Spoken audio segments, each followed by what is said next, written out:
smile for the family? So your folks can see There how you you're go. doing? They're going to be You're so doing glad great, to see Jessica. It's okay, it's okay. And he looked at me and he said, "We're American soldiers and we're here to take you home." Quite frankly, it is something that I've been doing since I returned home from Iraq. Miss Jessica Lynch was prisoner of war. It is the time for truth, the whole truth, versus hype and misinformation. Still here with you, Jessica.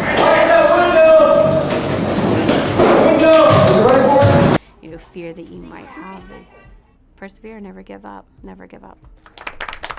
Jessica Dawn Lynch, an incredible woman with a fascinating story. She's a former United States Army soldier who bravely served during the 2003 invasion of Iraq. Not only that, but she's also a teacher and actress. Early life. Jessica Dawn Lynch's early life was marked by financial struggles. Her family couldn't afford to send her or her older brother to college, so they had to look for alternative options. That's when they met with an army recruiter, hoping that the military could provide a way to pay for their education. At just 17 years old and still attending high school, Lynch entered basic training at Fort Jackson, South Carolina. She completed advanced individual training for her military occupational specialty as a unit supply specialist, MOS 92Y, in the Quartermaster Corps at Fort Lee, Virginia. But at the time, Lynch and her family never imagined what the future would hold. They didn't think that the possibility of war would become a reality. That all changed on September 11, 2001. Lynch was thrust into the midst of the 2003 invasion of Iraq. Military career. On March 23, 2003, a convoy of U.S. Army soldiers led by Lori Piestewa, a Humvee driver, took a wrong turn in Nasiriyah, Iraq, and ran into an ambush. The convoy was supposed to detour around the town, but ended up turning directly into it, where they were met with enemy fire. The Humvee carrying Jessica Lynch, a supply clerk with the 507th Maintenance Company from Fort Bliss, Texas, was hit by a rocket-propelled grenade and crashed into the rear of a tractor trailer. I love my job, so. Jessica was a soldier in the U.S. Army during the 2003 invasion of Iraq. The poles. 1-2 is out.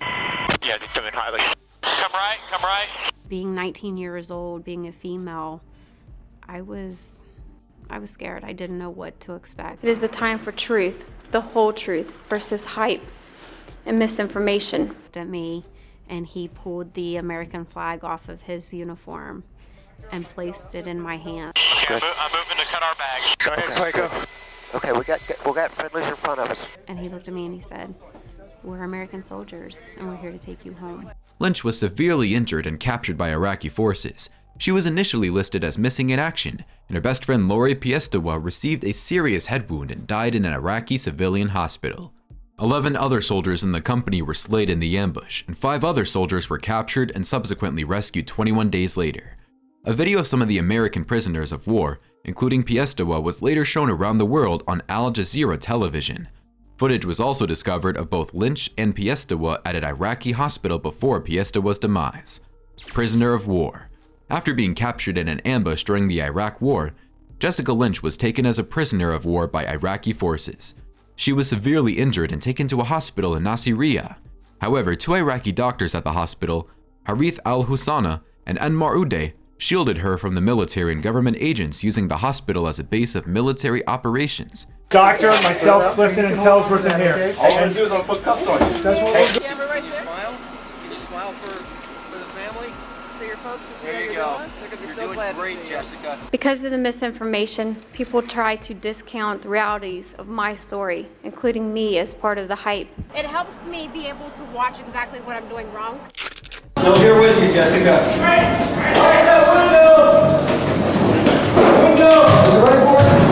The United States forces were able to locate Lynch thanks to information from an Iraqi named Mohammed Odeh al-Rihaif.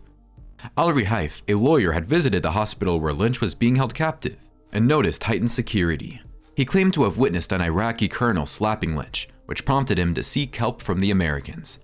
However, the hospital staff and Lynch herself have disputed al-Rihaif's story, stating that Lynch was treated humanely and protected by the hospital staff. According to Lynch, a nurse even sang to her during her captivity.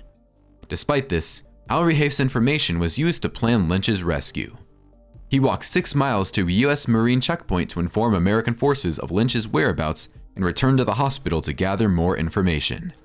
The U.S. military ultimately learned of Lynch's location from several informants, including al-Rihaif. Hospital retrieval. Lynch was held captive for several days, during which time her whereabouts were unknown to the US military. She was eventually taken to Saddam Hospital in Nasiriyah, where she was treated by Iraqi medical staff. The hospital was also being used as a base of military operations by the Iraqi army. During her captivity, Lynch's family in West Virginia became increasingly worried and launched a media campaign to bring attention to her situation. The US military also made efforts to locate her and the other missing soldiers. Lynch was eventually rescued on April 1, 2003, in a dramatic raid by US Special Forces. The raid involved a diversionary attack on nearby Iraqi irregulars to draw them away from the hospital, while a joint Special Operations Task Force launched a nighttime raid on the hospital itself. Lynch and 8 other American soldiers were rescued, and several Iraqi soldiers were slain in the operation. Initial reports from the Pentagon claimed that Lynch had been knifed and shot, and that she had been slapped while on her hospital bed and interrogated. However, these reports were later disputed by Iraqi medical staff who treated her, as well as US Army medical reports. They stated that Lynch had suffered a broken arm, a broken thigh, and a dislocated ankle, which were consistent with injuries sustained in a vehicle accident. Lynch herself confirmed that she had been injured when her Humvee flipped and broke her leg. I have been asked here today to address misinformation from the battlefield. Are you in any pain? Okay. Miss Jessica Lynch was prisoner of war. It's okay, it's okay. Perseverance can get you through any obstacle. Quite frankly, the injuries I have will last a lifetime, and I had a story to tell.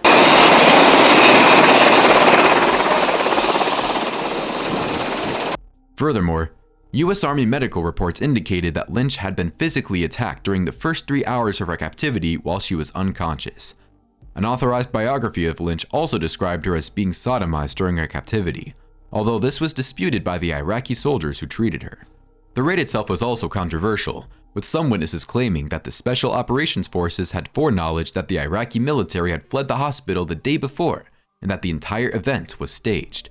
However, this claim was disputed by weapons experts who found no evidence of blanks being used in the raid. Departure from Iraq. After her rescue from an Iraqi hospital, Jessica Lynch was transported from Kuwait to Germany's Landstuhl Regional Medical Center. On the flight, she was kept sedated and hydrated by military medics. Lynch had a big smile on her face when her parents arrived, according to the hospital. She underwent surgery to correct a vertebra that was putting pressure on her spinal cord, and later had several more surgeries to stabilize her fractures. 11 bodies were recovered at the same time of Lynch's rescue, including 9 from a shallow gravesite and 2 from the morgue. 8 were identified as fellow members of Lynch's company, including her best friend, Private First Class Lori Piestewa. All were posthumously awarded Purple Hearts, but details of their passing away remain unclear. Lynch's rescue was orchestrated by US Special Forces. Marines and Navy SEALs staged a diversionary attack on nearby Iraqi irregulars to draw them away from Saddam Hospital in Nasiriyah, while Special Forces raided the hospital to retrieve Lynch and the bodies of 8 other American soldiers. The doctors present during the raid claimed they were gathering into groups at gunpoint and treated as possible hostiles until they could be identified as being hospital staff. Following Lynch's rescue, the US granted refugee status to Mohammed Odeh al-Rihaif, who has tipped off US forces as to Lynch's whereabouts. Al-Rihaif and his family were brought to the United States, where they were granted humanitarian asylum. Al-Rihaif published a book, Because Each Life is Precious, in October 2003 for a reported $150,000 US. Return home. Upon her return to the United States, Jessica Lynch was welcomed home as a hero by thousands of West Virginia residents. She was even reunited with her then boyfriend, Army Sergeant Ruben Contreras. The two became engaged but later separated.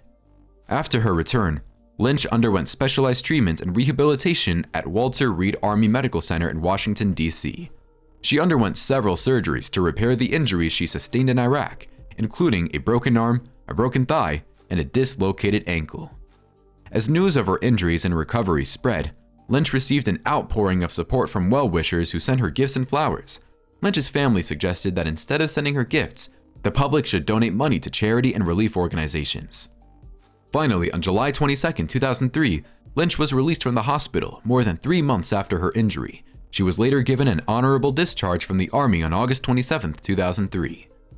Controversy regarding coverage. When Jessica Lynch was rescued from Iraqi captivity, she was hailed as a hero. However, as time went on, Lynch began to dispute the story that was initially reported by the media and the Pentagon. In fact, Lynch blamed the US government for creating the story as part of the Pentagon's propaganda efforts. In the aftermath of her rescue, Pentagon officials disputed a report that Lynch had fought back against her captors. Lynch's statements were sharply critical of the original story reported by the Washington Post, and she disavowed the image of a hero that had been attributed to her. Quite frankly, it is something that I've been doing since I returned home from Iraq. You got that flag still? Fear that you might have is persevere, never give up, never give up.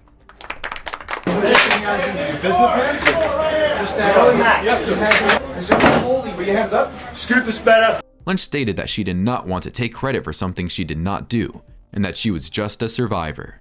Despite Lynch's efforts to correct the narrative, she continued to receive hate mail from people who accused her of making up the heroic acts attributed to her. Lynch spoke out against the media and the Pentagon, saying that they had used her to symbolize all kinds of things, and that it was wrong. She also denied shooting any rounds during the ambush, stating that she went down praying on her knees. Critics accused the media of bias in the coverage of Lynch compared to that of her fellow soldiers, Shoshana Johnson and Lori Pietstowa. All three were ambushed in the same attack during the Iraq War on March 23, 2003, with Pietstowa being slayed and Lynch and Johnson being taken prisoner. Lynch received more media attention than Johnson and Pietstowa, and media critics suggested that the media gave more attention to the woman with whom audiences more readily identify. In conclusion, the story of Jessica Lynch's heroic actions during her captivity in Iraq was debunked, and she became a symbol of media bias and propaganda. Despite her efforts to correct the narrative, Lynch continues to face criticism and backlash for her role in the story. That's all for this video, folks. See you next time.